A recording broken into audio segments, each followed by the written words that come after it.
Afternoon বন্ধুরা, স্নান টান করে নিয়ে এখন রোদে দাঁড়িয়ে আছি আর এখন থেকেই আজকের ভিডিওটা শুরু করছি। তো আশা করছি সকলে খুব ভালো রয়েছে আর আমরাও বেশ ভালোই রয়েছি। আজকের ভিডিওতে আমি তোমাদের সাথে দুটো রেসিপি শেয়ার করব, খুব ইজি। তো তার আগে চলো ঝটপট কিছু কাজ গুছিয়ে নিই। তো জিন্সের প্যান্টগুলো আর কি মেশিনে দেওয়া ছিল কাচতে, সেগুলো এখন ছাদে নিয়ে চলে এসেছি, মেলে দেব। একেবারে সূর্য অস্ত যায়ের মতো অবস্থা, মানে যেটা পড়ন্ত রোদ আর কি। তো সেই রকম অবস্থা এখন। তবে কি বলো না, মেশিনে কাচা আর সকালে যা রোদ দিচ্ছে, কালকের মধ্যেই এগুলো একদম শুকিয়ে যাবে। আর আমি এরকমভাবেই জিন্সগুলো কাচি, একেবারে অনেকগুলো জিন্স একসাথে জমিয়ে দিই আর তারপরে এগুলো একসাথে মেশিনে দিয়ে দিই। এক গাছ আমের বকুল দিয়েছে আর মনে হচ্ছে কবে এই আমগুলো ধরবে।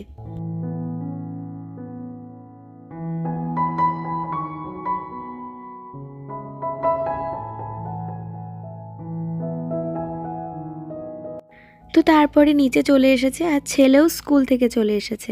তো এখন আর কি ওকে নিয়ে একটুখানি পড়তে বসিয়েছি, মানে ওর টিউশন রয়েছে। তো টিউশনের পড়াগুলো ওকে করাতে হবে। আর অনেকগুলো দিন বাড়িতে ছিলাম, তখন একটা গ্যাপ হয়ে গেছে। তো সেই গ্যাপটা মেকআপ করতে আর কি অনেকটা ঝুঁকি পোহাতে হচ্ছে আমাকে, সাথে ওকে তো বটেই।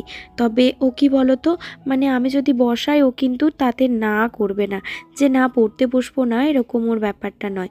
ও কিন্তু যখনই বসাবো তখন বসবে, তবে ওই আর কি সময় করে আমাকে একটু বসাতে হয়।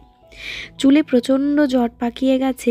আসলে আমি না সিরামটা কোথায় রেখেছি খুঁজে পাচ্ছি না, ঘরটা পুরো অগোছালো হয়ে আছে। ভাবছি এই উইকেন্ডে আর কি ঘরটাকে একটু ভালো করে গুছিয়ে নেব। তো ওইদিকে চুল আঁচড়ে নিলাম আর ওর বাবাই ওকে টিউশনে দিতে গেছিলো।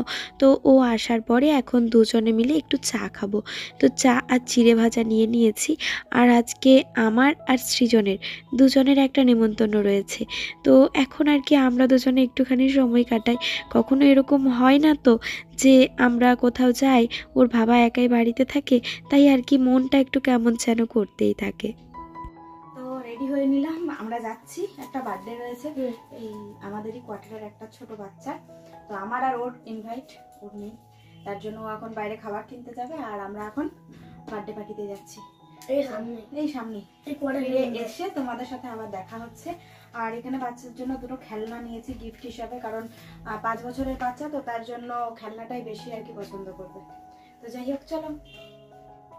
তোমরা আশা করি আমার গলা শুনে বুঝতেই পারছো আমার গলার কন্ডিশন ভীষণ খারাপ, কিন্তু তার মধ্যে থেকেও তোমাদের সাথে ভিডিও শেয়ার না করতে পারলে আমার জন্য একদম ভালো লাগে না। তো চলো ঝটপট রেসিপিতে যাওয়া যাক। একদম কম উপকরণ দিয়ে আজকে বানাবো কেক, তাও আবার এয়ার ফ্রায়ারে। তো এয়ার ফ্রায়ারটা কিছুতেই ইউজ করাই হয় না, তাই ভাবলাম যে চলো একটু সুজির কেক বানানো যাক। তো সুজিটাকে আমি 1 কাপ নিয়েছিলাম, সুজিটাকে একটু গুঁড়ো করে নিয়েছি। তারপর এদিকে 1/2 কাপ মতো চিনি নিয়ে সেটাকেও গুঁড়ো করে নিয়েছি। এখন নিচ্ছি সাদা তেল, 1/2 কাপ নিলেই ভালো হতো, তবে আমি একটু কমই নিলাম। তো এখন তেল আর চিনিটাকে বেশ খানিকক্ষণ ধরে আমি ফেটিয়ে নেব। তবে এই ক্ষেত্রে ইলেকট্রিকের যে হ্যান্ড ব্লেন্ডারগুলো রয়েছে সেগুলো ইউজ করাটা খুব ভালো। আমার তো নেই, তো ভাবছি একটা নিতে হবে। যদি দেখি ভালো কেকটা হয় তাহলে আর কি ওর বাবাকে বলবো একটা কিনে দিতে। তো এই দেখো বেশ ভালো মতো করে এটা ফেটানো হয়ে গেছে, একদম স্মুথ হয়ে যাবে, তখনই বুঝতে পারবে বেশ একটা ক্রিমি ব্যাপার চলে আসবে। তারপর এর মধ্যে আমি খানিকটা দুধ দিলাম। তো যারা দুধটাকে স্কিপ করতে চাও তারা কিন্তু এখানে দইও ইউজ করতে পারো, তাতেও কিন্তু কেক ভীষণ ভালো হয়। তো তারপর এটাকে আমি আর কি একটুখানি ভালো করে আরও ফেটিয়ে নিলাম।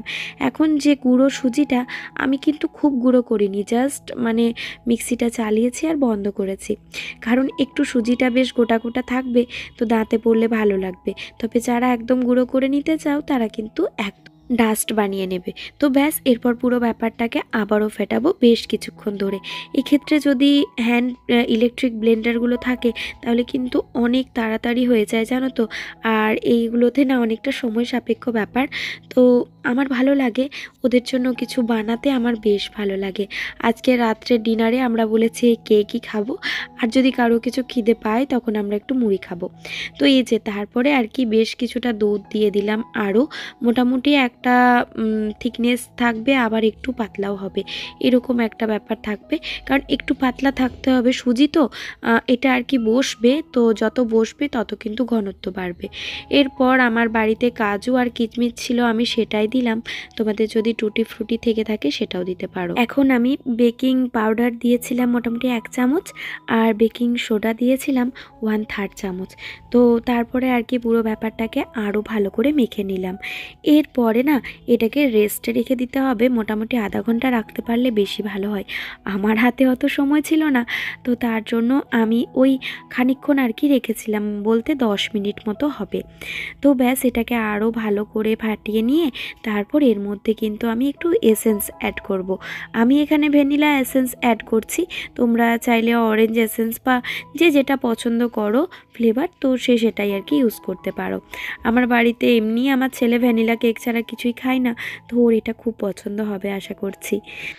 তো ব্যাস আমি একটা কেক টিন রেডি করে নিয়েছি। প্রথমে অয়েল ব্রাশ করে নিয়ে ওপর থেকে দিয়ে দিয়েছি ময়দাটা দিয়ে বেশ ভালো মতো করে পুরো টিনটার মধ্যে একদম স্প্রেড করে দিয়েছি। তো এখন আমি পুরো ব্যাটারটা দিয়ে দিলাম, একটুখানি চেপে চেপে দিলাম যেন পুরো ভালোভাবে বাবলসগুলো সরে যায়, এই আর কি। তো তারপর ওপর থেকে শুধুমাত্র কিচমিচ দিয়েছি, কারণ টুটি ফ্রুটি তো নেই, দিলে বেশ ভালো লাগতো, দেখতেও ভালো লাগতো। তো কথাতেই বলে না কি যে আগে দেখতে ভালো হতে হবে। প্রথমে মেশিনটাকে আমি ফ্রি হিট হতে দিয়েছিলাম, তো মিনিট 5 মতো ফ্রি হিট হওয়ার পরে এর মধ্যে আমি কেকটা বসিয়ে দিয়েছি। এখানে কিন্তু অপশন রয়েছে, তো আমি যেটা কেকের অপশন সেটাকেই সিলেক্ট করেছি। তো এখানে দেখো, তো এখানে সমস্ত রকমের অপশন রয়েছে। কেক হতে 25 মিনিট মতো লাগবে, আর টেম্পারেচার 160তেই হবে আর কি কেকটা। তো ব্যাস এই যে সেট হয়ে গেছে। এখন 25 মিনিট পরে আমি এসে দেখব, আর ততক্ষণে চলো একটু কাজগুলো গুছিয়ে নিই। তো এই যে আমি ইন্ডাকশানটা একটু ভালো করে মুছে নিচ্ছি, কারণ ইন্ডাকশানটা এখন ইউজ হচ্ছে, বেশ ভালোই ইউজ করছি। তো তার জন্য ভাবলাম যে জিনিসটা তো আর ফেলে রেখে লাভ নেই, তো এটাকে ইউজ করব এরপর থেকে, তাই এই জায়গাটা করে সরিয়ে দিলাম আর কি। আর এই যে চিনি এনেছিল সেটাকেও ঢেলে দিচ্ছি। এই স্পেসটা একটু ফাঁকা হলো, কারণ এই জায়গাটাতে ইন্ডাকশানটা রাখলে আমার প্রবলেম হচ্ছিল, তাই আর কি আমি ওই আগের মতনই এয়ার ফ্রায়ারটাকে আমার বেডরুমে করেছি। তো তারপরে আর কি এখানে ইন্ডাকশানটা করেছি। কি বলো না, ঘরটা ছোট হলে একটু হ্যাপা হয়ে যায়, তবে একবার এত ভালো লাগে, মনে হয় ঘরটা ভাগ্যিস ছোট, বড় হলে বোধহয় আমি সামাল দিতে পারতাম না। আর দেখো, আজকে তোমাদেরকে দেখাবো ফেলে দেওয়া জিনিস দিয়ে একটা সুন্দর রেসিপি। তো আপেলগুলো দেখে তো তোমাদের বেশ টাটকা লাগছে, কিন্তু এই আপেলগুলো সরস্বতী পুজোর আগে আনা, জানো তো। তো তারপরে দেখছি আপেলগুলো রয়েই যাচ্ছে, এগুলো কেটে দিলে আর কেউ খাবে না, কারণ এতদিনের পুরনো ফল তো কোনো স্বাদ থাকবে না। তো এগুলোকে কি করব, ফেলে দিতেও মায়া লাগছে, টাকা দিয়ে কেনা যতই হোক। তো ভাবলাম যে চলো একটুখানি জ্যাম বানানোর ট্রাই করি। খুবই ইজি ওয়েতে আমি জ্যামটা বানাবো, কারণ ইউটিউবে সার্চ করলে অনেক হ্যাপা দেখাচ্ছে, আমি অত হ্যাপা করতে পারবো না। তো একদম ইজি ওয়েতে আমি নিজে একটু বুদ্ধি খাটিয়ে করছি। এদিকে আমি কিন্তু আপেলটাকে এইভাবে টুকরো করে কেটে নিচ্ছি। তো আমি ছোট ছোট টুকরো করেই কাটবো, কারণ আমি তো এটা কোনো কুকারে সিদ্ধ করব না। তো আমি জাস্ট নর্মালি একটা সসপ্যানের মধ্যে এটাকে সিদ্ধ করব, তার জন্য এটাকে আমি ছোট ছোট করে কেটে নিচ্ছি। তবে আপেলটা কাটতে কাটতে মনে হচ্ছে, মানে ছেলে যখন ছোট ছিল তখন ওকে আপেল সিদ্ধ খাওয়াতাম, তো সেই দিনটার কথা হঠাৎই আর কি মনে পড়ে গেল। আমাদের মায়েদের কি বলো তো, এক একটা ফেজ এক এক টাইম এক এক রকম যায়। আবার এখন যে ফেজটা চলছে, কিছুদিন পরে হয়তো সেই ফেজটাও আর থাকবে না, আবারও অন্যরকমভাবে দিন কাটবে। তো এর মধ্যে থেকে আমাদের অনেক বেশি আনন্দ রয়েছে। তো এই যে আপেলগুলো আমি এখন সিদ্ধ করতে বসিয়ে দিলাম। আগে অনেক ভুল করেছি, মানে এটা ওটা জিনিস নষ্ট হয়েছে ফেলে দিয়েছি, বাড়তি বাড়তি জিনিস এনে সেগুলোকে নষ্ট করেছি, মানে অনেক অপচয় বলতে পারো। কিন্তু ভুল না হলে তো মানুষের শিক্ষা হয় না। তো তাই ভুল হতে হতে হতে হতে আজকে এসে দাঁড়িয়ে আমার মনে হয় যে হ্যাঁ, আমি হয়তো পারছি, কিছুটা হলেও নিজেকে শুধরাতে পেরেছি, তবে আমার সংসারে একটু একটু করে উন্নতি হচ্ছে। তো প্রথম থেকেই মানুষ কিন্তু কিছুই শিখে আসে না, সবটাই সময় সাপেক্ষ ব্যাপার, তাই না? আর এই যে আমার কেক একদম কিন্তু রেডি হয়ে গেছে, মানে এত ভালো হয়েছিল খেতে, আমি জাস্ট বলে বোঝাতে পারবো না। তোমাদেরকে পরে আর কেকটা দেখাতে পারবো না, কারণ ওই আধা ঘন্টাও লাগেনি, 20 মিনিটের মধ্যেই কেকটা শেষ হয়ে গেছে। তো এতটাই টেস্টি হয়েছিল। একবার অবশ্যই বানিও, এটা আমার রিকোয়েস্ট সবার কাছে। মানে যারা কখনো কেক বানাওনি তারাও একবার ট্রাই করো। মানছি যে সবার কাছে এয়ার ফ্রায়ার অথবা মাইক্রোওভেন থাকবে না, তো তারা তো একদম কড়াইতেও কেক বানাতে পারো। আমি এর আগে বহুবার বানিয়েছি, আবারও তোমাদের সাথে নিশ্চয়ই শেয়ার করব যদি তোমরা বলো। তো এই যে আপেল আমার কিন্তু একদম সিদ্ধ হয়ে গেছে। চলো এটাকে এখন আমি খোসাটা ছাড়িয়ে নেব। হ্যাঁ, খোসাটা ছাড়িয়ে সিদ্ধ করলেও ভালো হতো, কিন্তু আমার কোথাও গিয়ে মনে হলো যদি আপেলটা গলে যায় আর জলের সাথে মিশে যায় তাহলে আপেলটাকে আর কিছুই পাবো না আর কি। তো তার জন্যই আমি খোসা সমেত সিদ্ধ করেছি, যে আপেলের খোসা ছাড়ানোটা এমন কোনো ব্যাপার না। তো তার জন্য এই যে এইভাবে করে আমি একটা হাতা নিয়ে জাস্ট মেঠে দিচ্ছি। এখন খোসাগুলো দেখো ঠিক নিজে নিজে বেরিয়ে চলে আসবে। খোসাগুলো হাতে করে ছাড়িয়ে আলু মাখার মতো মেখে নিতে হবে। ব্যাস, এরপর এটা তো ঠান্ডা হয়েই গেছে বুঝতেই পারছো। এখন কিছুই না, জাস্ট একটা ফ্রাই প্যান বসিয়ে ওর মধ্যে আপেল মাখাটা আমি দিয়ে দিচ্ছি। তবে যতটা আপেল আমি তার হাফ চিনি দিয়েছি, কিন্তু 1/3 দিলে বেশি ভালো হবে। আমি একটু মিষ্টিটা কম খাবো বলে একটু কম দিয়েছিলাম। তো যে যেমন মিষ্টি খাও সেই কোয়ান্টিটি ওয়াইজ দিয়ে দিও।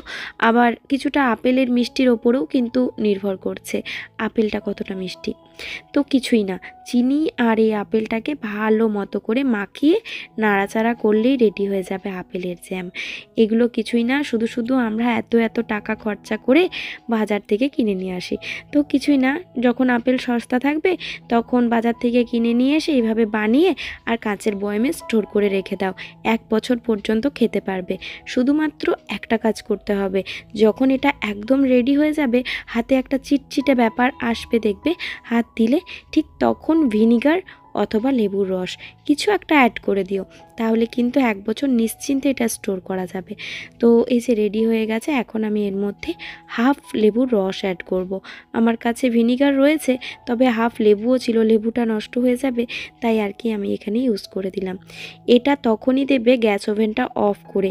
গ্যাস অন থাকতে কিন্তু এটা দিলে হালকা তেতো হয়ে যেতে পারে, তাই গ্যাস অফ করে আমি লেবুর রস দিয়ে দিয়েছি। এখন ঠান্ডা করে এই যে ঢেলে নিলাম। আর চলো তাহলে আজকের মতো ভিডিওটা আমি এখানেই শেষ করছি। তোমাদের সাথে কালকে দেখা হবে নতুন একটি ভিডিওর সাথে, ভীষণ ইন্টারেস্টিং ব্লগ, তাই অবশ্যই কালকের ভিডিওটাও দেখো। আজকের মতো টাটা।